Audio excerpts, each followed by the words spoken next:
കുടിവെള്ളക്ഷാമത്തിനെതിരെയുള്ള ജനകീയ മുന്നേറ്റത്തിന്റെ പാതയിലാണ് കല്ലുംപുറം ഗ്രാമം. ശ്രീനാരായണപുരം പഞ്ചായത്തിലെ 9-ാം വാർഡിൽ കല്ലുംപുറം പ്രദേശത്തെ 46 കുടുംബങ്ങളാണ് മുടങ്ങാതെ കുടിവെള്ളം ലഭിക്കുക എന്ന ലക്ഷ്യത്തിലെത്തിയത്.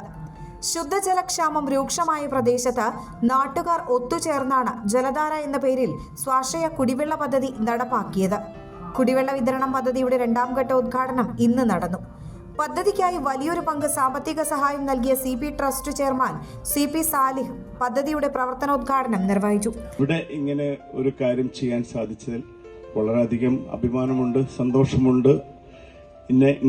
ഇങ്ങനെയുള്ള കുടിവെള്ളത്തിന്റെ കാര്യങ്ങളിൽ ഞങ്ങൾ എല്ലാവരും എപ്പോഴും CP ട്രസ്റ്റ് എപ്പോഴും എല്ലാവരുടെ കൂടെയും, അത് കേരളത്തിലെ എവിടെയാണേലും നമ്മളത് ചെയ്യാറുണ്ട്. ഇനിയും ഇങ്ങനത്തെ പ്രശ്നം ഉണ്ടാവാതിരിക്കട്ടെ എന്ന് സർവശക്തിനോട് പ്രാർത്ഥിക്കാം. വെള്ളം മൊത്തം ഉണ്ടെങ്കിലും കുടിവെള്ളം എല്ലായിടത്തും കിട്ടിയില്ലെങ്കിൽ അതിൽ ഇല്ലാത്തതിന്റെ കുടിവെള്ളം ഉണ്ടാവാത്തതിന്റെ ബുദ്ധിമുട്ട് വളരെയധികം നന്നായിട്ട് അറിയാം.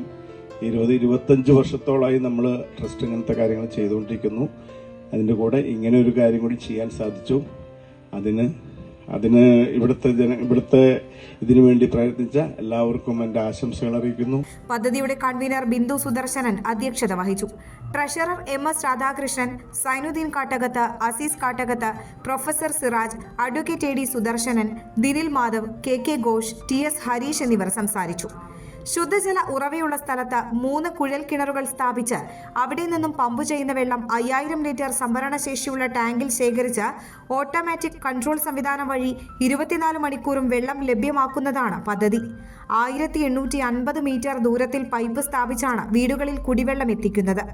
ജലധാര പദ്ധതി 2 മാസം മുൻപ് പ്രവർത്തനം ആരംഭിച്ചിരുന്നു. കുടിവെള്ള വിതരണ പദ്ധതിയുടെ പ്രവർത്തനങ്ങളിൽ സഹകരിച്ച TS Harish, CK Vimal, CK കുട്ടൻ, KN മധു, ശോഭന രവീന്ദ്രൻ, MS സുഭാഷിണി, ലളിത ബാലൻ, CK ശകുന്തള എന്നിവരെ ചടങ്ങിൽ ആദരിച്ചു.